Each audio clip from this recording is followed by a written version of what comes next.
I hope this finds each of you so very well.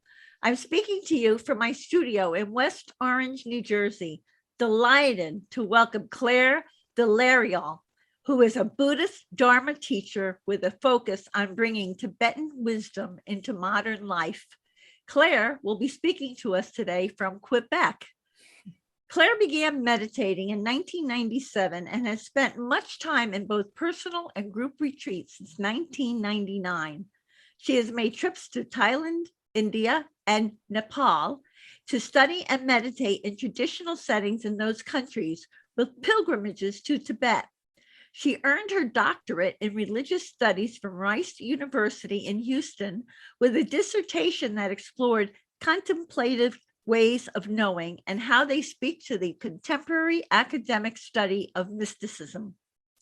Claire is a former programs director for Dawn Mountain Center for Tibetan Buddhism in Houston, Texas, and she is also a former board member for Compassionate Houston. She is currently a member of the Gen X, which I found out that's the generation followed the baby boomers, the Gen X Dharma teachers community, and a faculty fellow at the Jung Center in Houston, Texas. I'm looking forward to talking with Claire about the paranormal experiences she experienced following her mom's passing, how practicing what is known as the Dharma has supported her during both difficult and peak moments in her life, what the Tibetan teachings on reincarnation can teach us about living well, the book she's writing on Buddhist basics for everyday life, and more. This will surely be an unusually enlightening and very interesting interview that can help each of us cultivate greater peace and joy in our lives. Hey, Claire, a heartfelt welcome to Grief and Rebirth podcast. Thank you so much. I hope this does help everyone cultivate peace and joy both. You know, just your countenance is filled with peace and joy. It's a pleasure to talk with you. It's just, you know, you feel that beautiful vibe. Thank you so much. That's so beautiful. So let's start with this question. Please tell us about your mom's passing in 2007, the paranormal experiences you had that led you to the study of reincarnation, and illustrate the ideas of life transitions as rebirths. Were you originally a very religious person, Claire? You know, I was raised in the Church of Christ, which is kind of a fundamentalist Protestant sect. And when I was young, the whole idea of God and the divine, it really spoke to me. And then as I got older, I kind of started to realize, like, wait, this bit doesn't make sense and that bit doesn't make sense. So by the time I got to, college as an 18-year-old, I was kind of done with the old and ready for something new. And so what happened with your mom? Your mom passed in 2007. Where were you in your life, and what happened that led you to the study of reincarnation? Yeah. So, by that point, I had already been Buddhist for 10 years, if my math is right. And, the study of the Dharma, the practice of the Dharma is really important to me.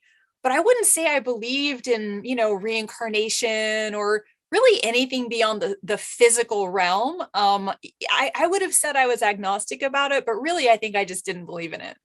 But then what I experienced with my mom's passing, it just rocked my world. I mean, my world was already rocked to lose my mom.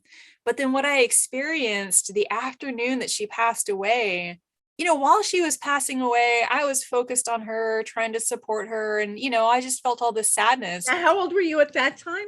Oh, I was 30. I think I was 30, 29 or 30.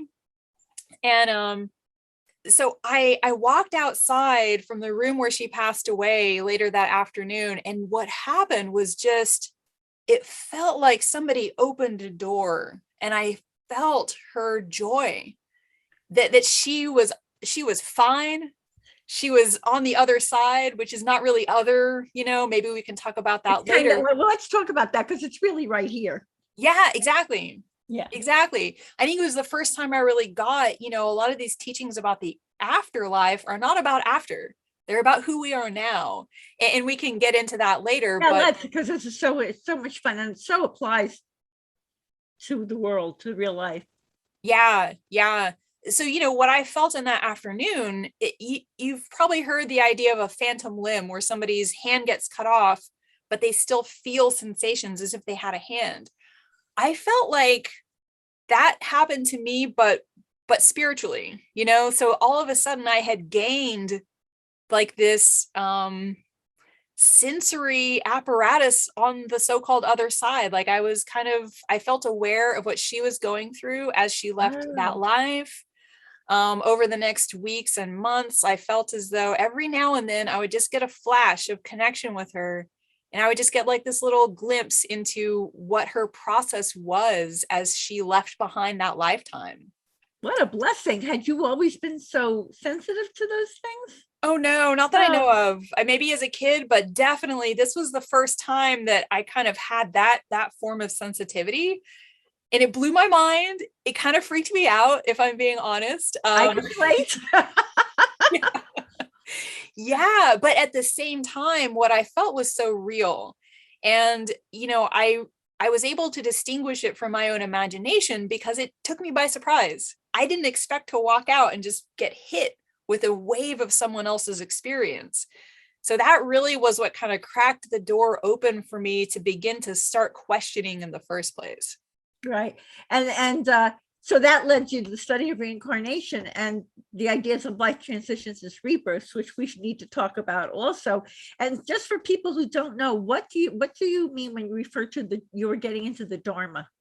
Oh, yes. I was getting into the study and the practice of Buddhism. So is that not called just the Dharma? Yeah, exactly. So the Dharma. What does Dharma mean? What is that a word that means something? It is. It's a very important word. It's a Sanskrit word. For those who are familiar with Buddhism, you also hear the word Dhamma in Pali. But basically, the word Dharma, it's shared between Buddhism, Hinduism, and some other Indian-based religions. But what it means in a Buddhist context is the truth. It can also mean the path to the truth, the teachings of the truth. So it's really about the orientation toward what is ultimately true and meaningful. Oh, that makes a lot of sense. So, and that's the basis of Buddhism, Yeah. which is So 2,500 years old. Exactly. And the Buddhist would say, there's Buddhist Dharma, there's Christian Dharma, there's Jewish Dharma, there's Muslim Dharma. So any path to truth is a Dharma path according to the way Buddhists see it. Oh, wow. That's really interesting. So tell us about Buddhism. How did it begin? How did it take hold in the world? And then it's got 4 noble truths that are supposedly very relevant to life today. Yes, they are. Yeah. So, I mean, it was very prescient. However it came about, it's still applying 2,500 years later. Exactly. As much as things have changed, there's a lot that just hasn't. So like you said, about 2,500 years ago, the person who became the Buddha was born in what's now Nepal. And according to the stories, he lived a life of luxury early on. His father was a king who had received a prophecy that his son would either become a great world-conquering monarch, which is what the king wanted for his son, or a great sage who would, spread a new Dharma through the world, which the king did not want. So he was trying to keep his son, happy, not thinking about spiritual topics. And then the story goes that, in his 29th year, the Prince Siddhartha, the Buddha to be, kind of realized that there was suffering in the world. There was old age, sickness, death, and that was inevitable. And so his spiritual quest was a quest to find the path beyond suffering.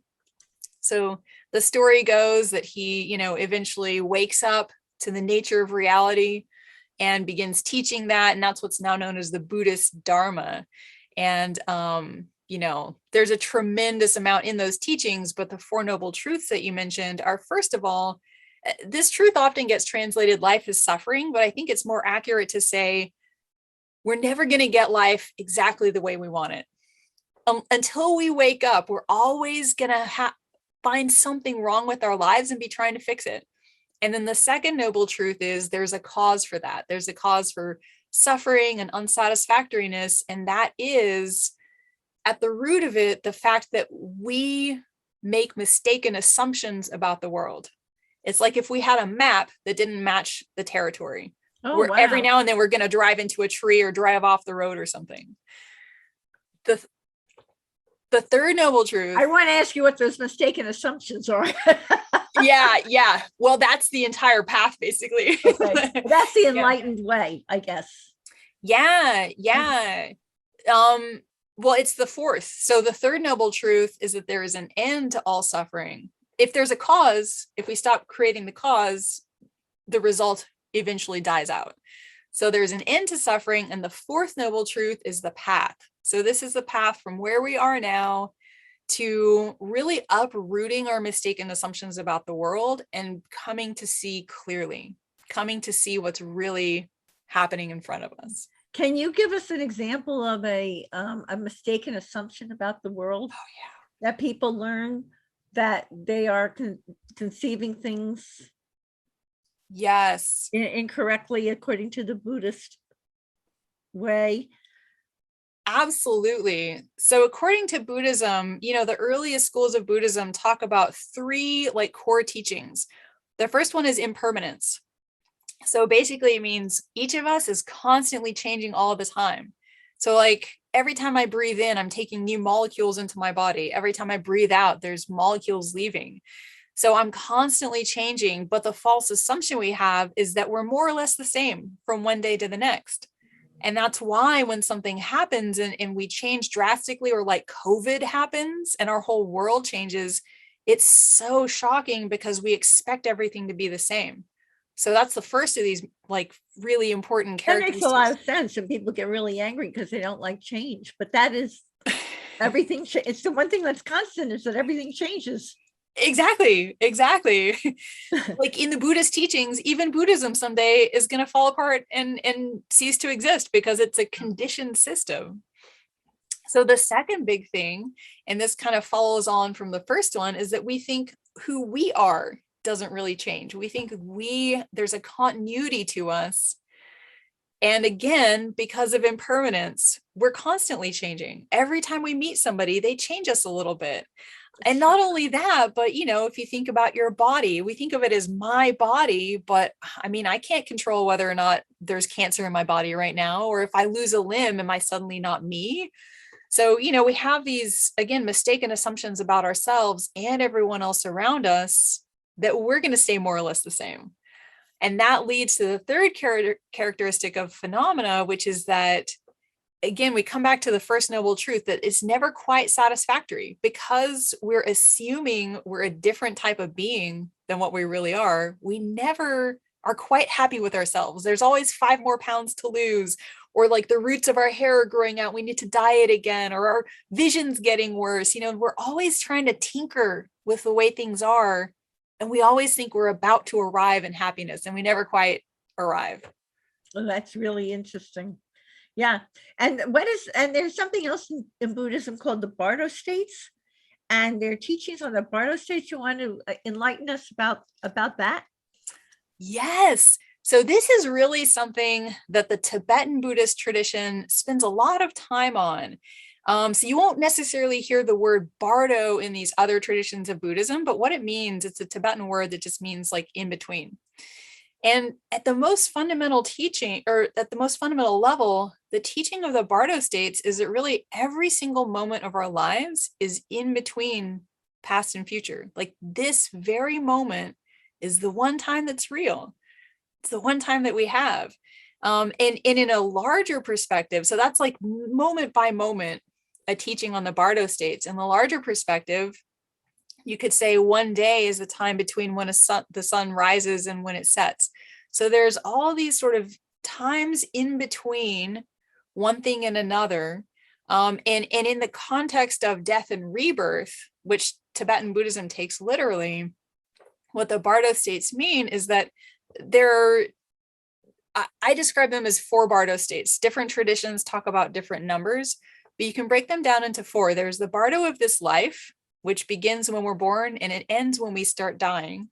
There's the Bardo of death. So as our body starts to shut down during the death process, the teachings on this Bardo state describe what happens as we die.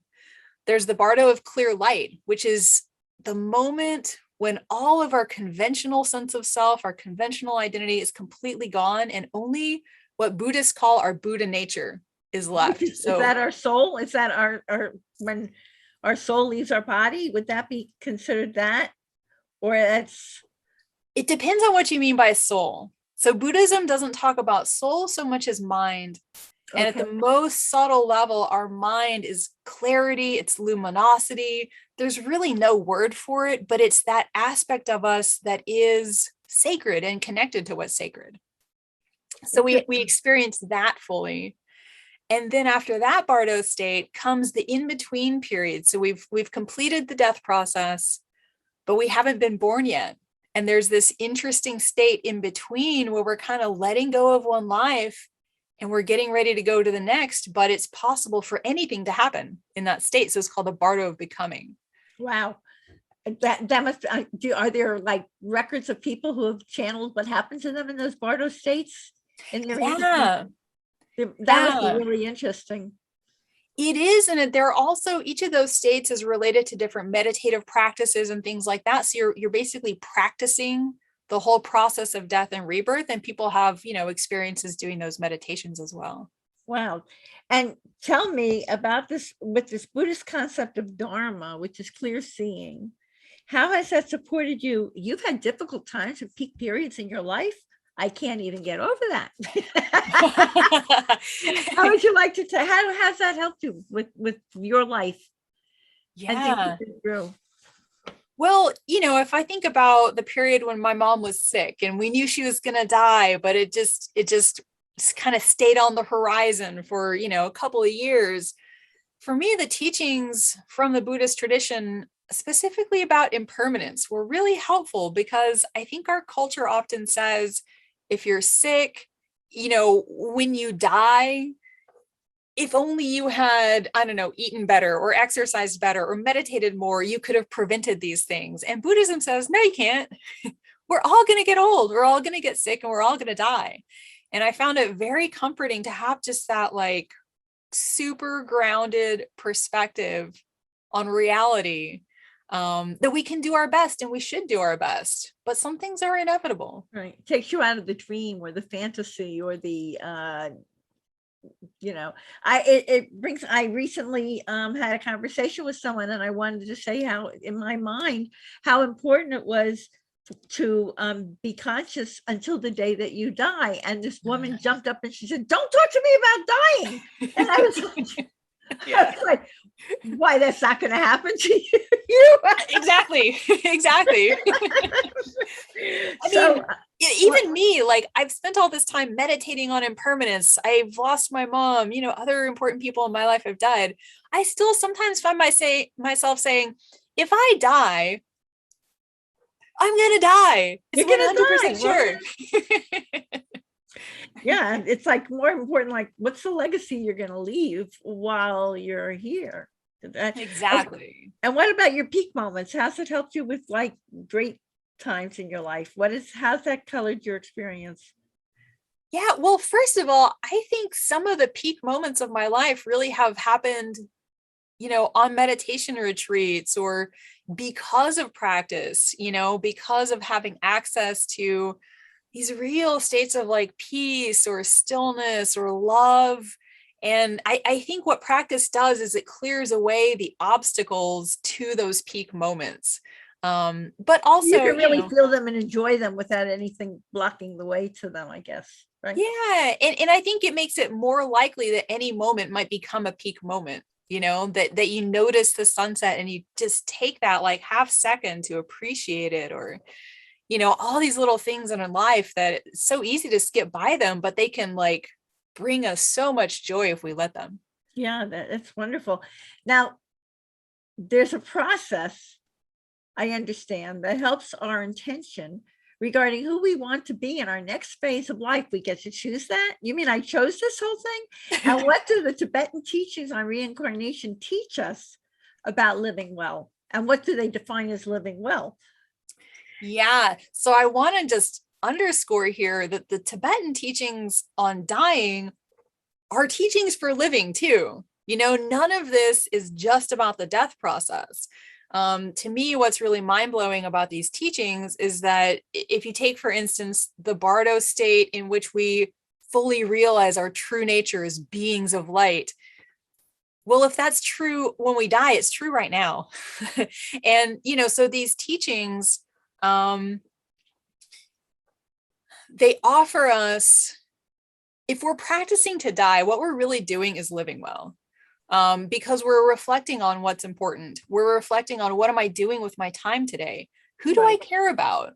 I think I got off track from answering your question. That's all right, but but I'm thinking about it because in my and everyone who follows this podcast basically knows that I got that message about be loving and kind to everyone when they pulled me out of the car and all that, and it made me very conscious. And I guess in some way I'm living the Buddhist way, because everything I do now, I'm very conscious of my interactions with people and how I'm authentic, but I choose how I want to process things, and I am very aware of the consequences or the repercussions or the impact that it has on people. Yeah. And I would imagine that is part of what Buddhism teaches. And the other part is, answer this. So we're on the other side and we say, okay, I was a funky this life. What do I want to be in the next phase of life? Is that kind of how it works? Or I know there's karma, there are different things that come into. How do we manifest? How do we choose who we're going to be the next time? I've been told that I'm a young man in one lifetime. I've been told that I've been different religions and all different things. So how do we choose or figure that out before we manifest? Yeah, it's a good question. It's a really practical question to answer. The Buddhist answer really is that we're choosing right now. So there's not the sense that, during this Bardo state that we kind of get to step back and decide with our rational mind what we're going to do next. My favorite interpretation of karma is really thinking about it like momentum. Like whatever we're putting our energy behind, we're giving that the momentum of our attention, of our focus in our life. And whatever we're giving that to right now, we're just going to keep on doing it. So it's not, from a Buddhist perspective, it's not that we get to, after we die, we get to choose, do I want this body or that body? It's like whatever is comfortable and familiar to us from what we're doing right now is what we're going to be drawn toward. Oh. And I think you can see this even in one lifetime, what you're interested in, what you're comfortable with, you're naturally going to gravitate toward that type of art or that type of music, those type of people, whatever it is. So as we go through life now, and just like you're saying, the more we can be aware of the choices that we're making, the more we can be aware of our impact on ourselves and others, the more we're consciously shaping, maybe I want to stay committed to spiritual practice, or maybe, I want to stay committed to love and care. So the values that we have, those are the things that we're most likely to stay connected with, even if we don't control anything else. We don't control anything, but we can, it's almost like investing in this bank account versus that one. We're going to get drawn toward what we have the biggest investment in. But that leads me to a question. Like some of us, I'm one of them. I had a really tough childhood and all that. So, but theoretically, on the other side, or while I was in this in-between state, would I have chosen, I'm drawn to healing, so I'm going to go through this so that I can help, guide people to healing? Or would I have chosen, I have karma with these people and I have things to, how does that work? How do you choose? You sort of choose the people you come back to be with, right? Or you don't? Well, from a Buddhist perspective, we have these connections with each other that are really powerful. So if you were connected with your parents in a previous life, again, from my understanding of the Buddhist teachings, it's not the case that you decided at some point, I want to choose a childhood with these kinds of difficulties. It's like those people are familiar, you've loved them before, and you're drawn to them, and everything that comes with them kind of comes with that. But the upside of it is going through difficulties can help you just, the karma has come up, it's ripened in your life, and now you're done with it. So hopefully next time you don't have to do that same thing. That sounds like a spectacular idea to me. Yeah, right. But I mean, this is also where karma is so important, because if we have that childhood and we never do anything to heal those wounds, and they stay with us, and we're creating that kind of experience for someone else, it's just going to keep going. So, the work that you're doing is so important, not just for physical healing, but for healing those things that would otherwise just keep coming back around again and again. That's how you just spoke the Mission of Grief and Rebirth podcast. You really did. Wow. This is totally why I'm doing this, because I want people to know they have healing choices, and you don't have to stay so stuck and come back for it again. That's the thing. If it was just this life, that'd be one thing. If we're going to have to do this again and again till we get it right, time to invest some energy. What is the timeline for reincarnating into a new life different for every soul? Okay. Like, do I decide I want a vacation over there for about 400 lifetimes and come back, or do I have to slide back? Or is someone who's not been a nice person, they have to stay in a tree for a few centuries before they come back? How does that work?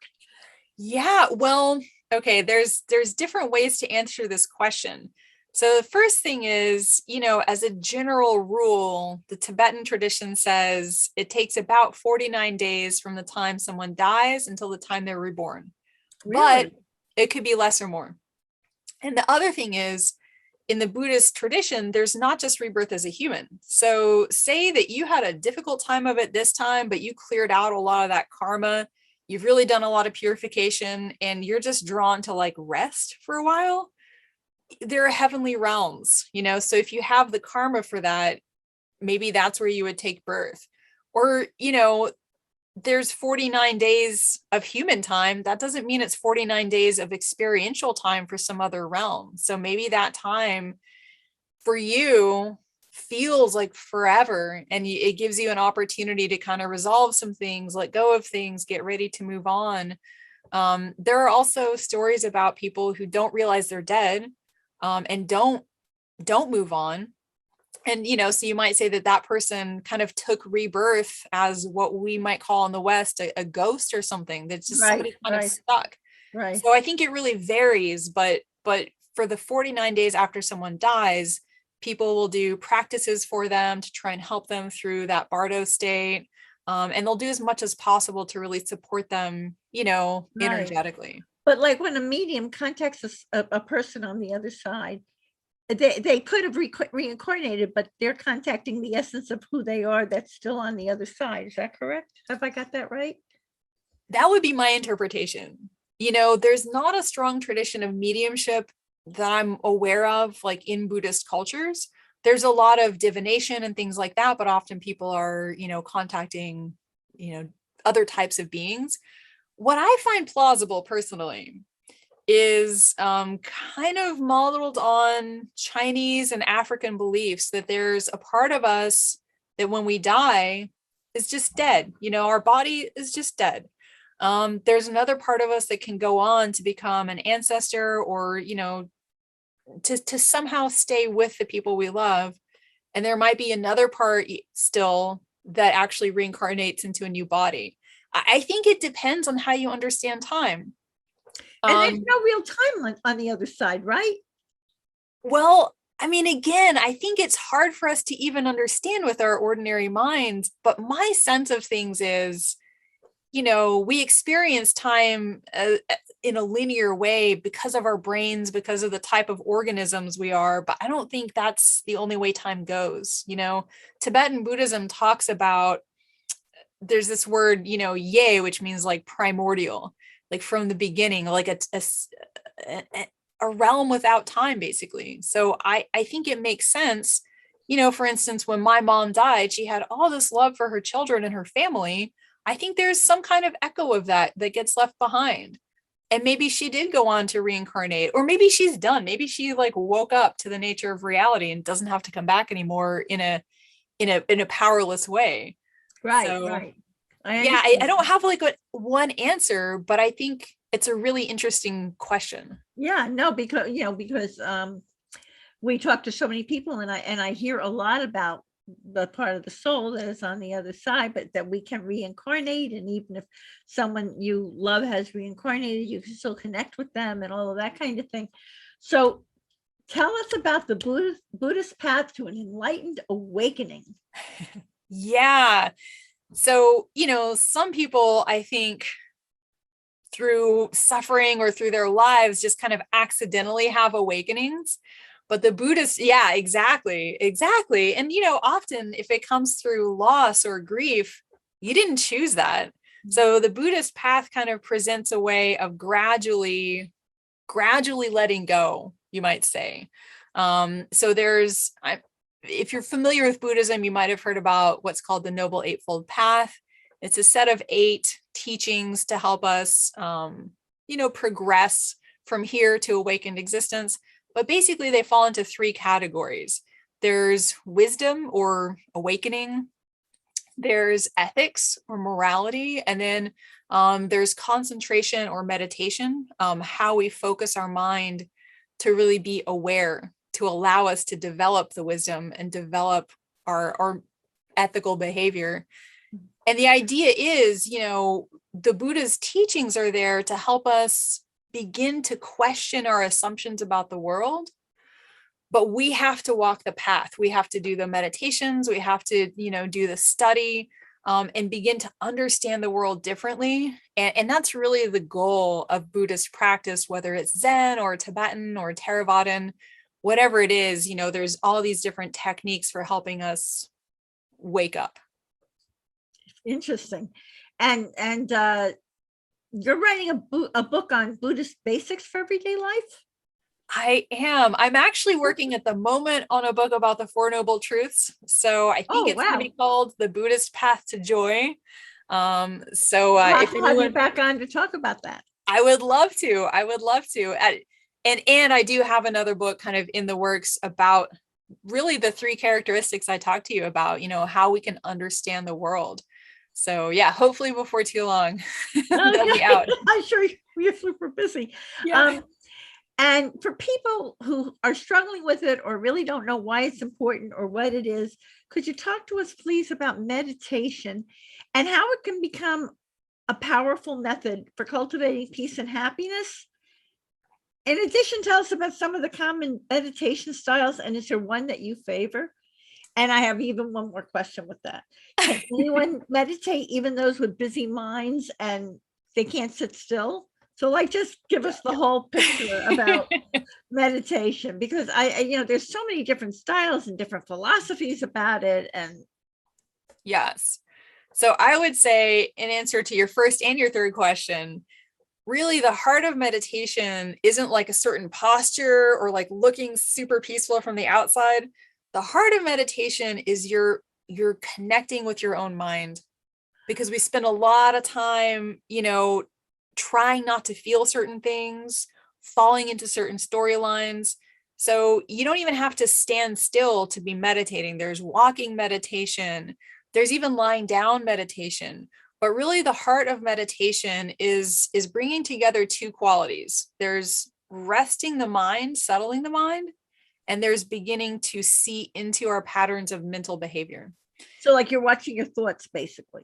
Yeah, exactly. They flip back and forth in your head. Yeah. And to even be able to watch your thoughts and not just fall into them and get totally distracted, you have to have some basis in being able to focus your mind. So that's kind of how the two parts of that come together. So then you'd see, in Zen, they cultivate just the ability to sit and drop, thoughts and things like that come into the mind. You just sit and you're present. What do you do if your mind is so busy, though? How do you drop all those thoughts? Okay, my mind is super busy. And what I usually start with in a meditation session is maybe focusing on the breath, maybe even focusing on specific moments in the breath. Like maybe I'm just feeling for the first moment of the in-breath. So I'm just trying to get really clear on one moment. And then I shift my focus to some other part of that cycle of breathing until my mind, you have to start by giving your mind something to do. And then as it does that thing, like the thing you're giving it, whether it's focusing on the breath, focusing on a mantra or whatever, that thing is not exciting. And your mind begins to kind of settle. And then at that point, once it's settled, then you can begin to do other things with it, like cultivating compassion, cultivating insight. But yeah, I think a lot of people assume that meditation equals your mind is quiet. Meditation equals noticing your mind. So you can do meditation whether your mind is busy or quiet or blissful or full of anger or whatever it is. As long as you're more like observing what's going on and not acting on it. Exactly. And that gives you a chance to become conscious about how you're going to react to what's going on, right?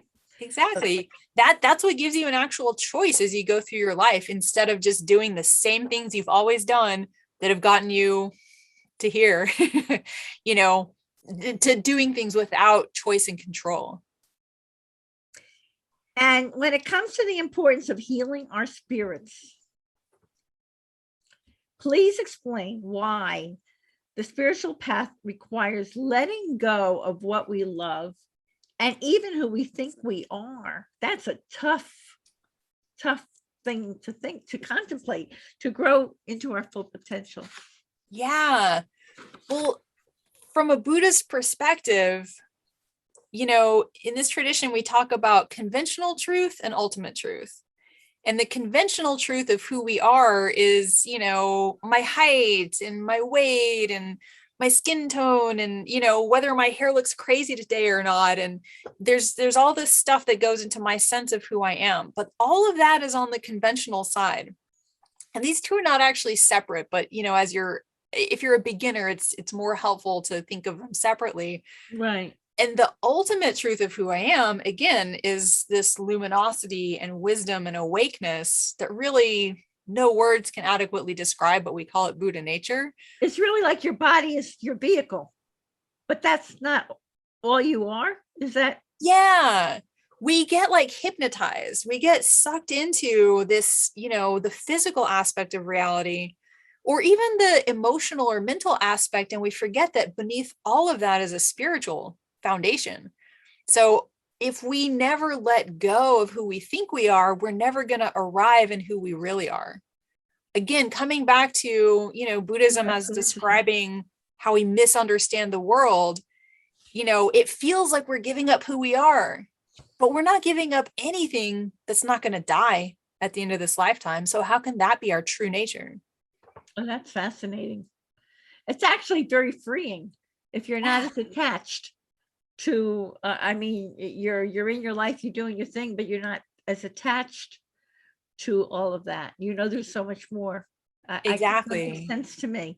And tell us, you're so delightful. Please tell us how our Grief and Rebirth podcast audience can connect with you. And I know you have a free online course you're creating to introduce beginners to the Tibetan teachings. And how do these teachings help all the people who take the course and learn to live fuller, richer lives? Is it that they learn how not to be so attached, or what is that all about? Yeah, well, first of all, I do actually have another free online course now too. These are both by email. They're very simple, but I have one on the Four Noble Truths. So that's kind of like an introduction to this world.